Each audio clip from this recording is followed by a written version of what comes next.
Clowns, animaux, jongleurs, le cirque Zavata a émerveillé les Luçonnais la semaine dernière. Installé durant 2 jours place du Port pour 4 représentations, ce cirque familial a présenté son savoir-faire.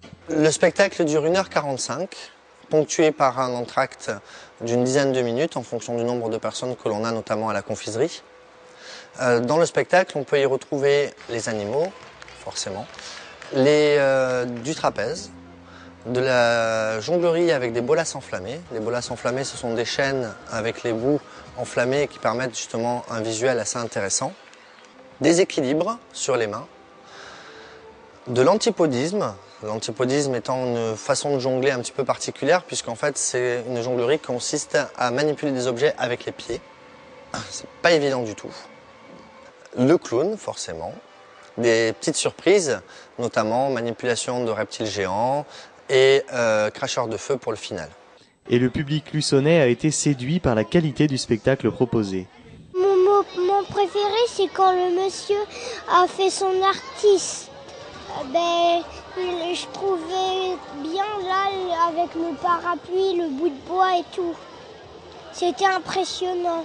Le spectacle est vraiment très intéressant parce que c'est inattendu déjà pour un petit cirque qui finalement est assez grand puisque Zavata était très connu, Achille de son prénom.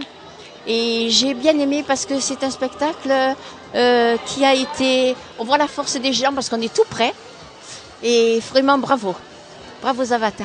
J'ai tout aimé. Les trapèzes étaient jolis, les trois trapèzes étaient super jolis. Moi j'ai aimé. Et si les artistes ont épaté les spectateurs, une chose est sûre, l'inverse s'est également produit. Bilan très positif. Le public luçonnais est un très très bon public. On s'est fait la remarque hier, notamment à la deuxième séance à 20h30, où on avait un public qui était extrêmement vivant et qui fait vraiment plaisir et qui porte les artistes. Notamment le clown a réussi grâce à cela à faire un numéro très intéressant car très vivant du fait de la participation du public qui était vraiment présent.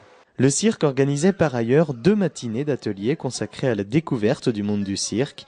Pour 10 € les 2 heures, une vingtaine d'enfants sont venus sur la piste pour profiter des conseils d'un professionnel. Alors l'atelier se décompose en 3 parties. Première partie, j'accueille les enfants, je leur fais visiter l'extérieur du chapiteau avec des données techniques sur le montage du chapiteau, comment le chapiteau tient debout, pourquoi il est installé de cette façon, une explication également sur les animaux avec une petite visite du zoo, et après on rentre sous le chapiteau, les enfants s'échauffent, donc je leur fais un petit échauffement rapide, et là on démarre l'atelier sur d'abord la jonglerie, manipulation d'objets type balle, foulard, massue, bâton du diable, diabolo, assiette, etc.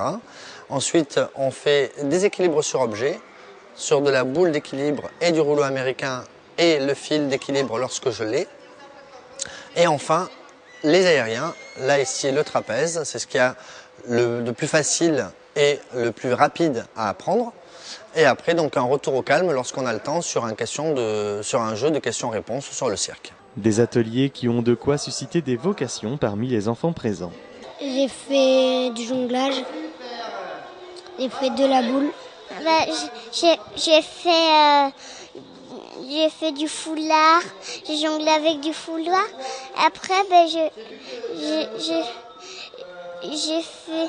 fait de la boule. On a fait du jonglage.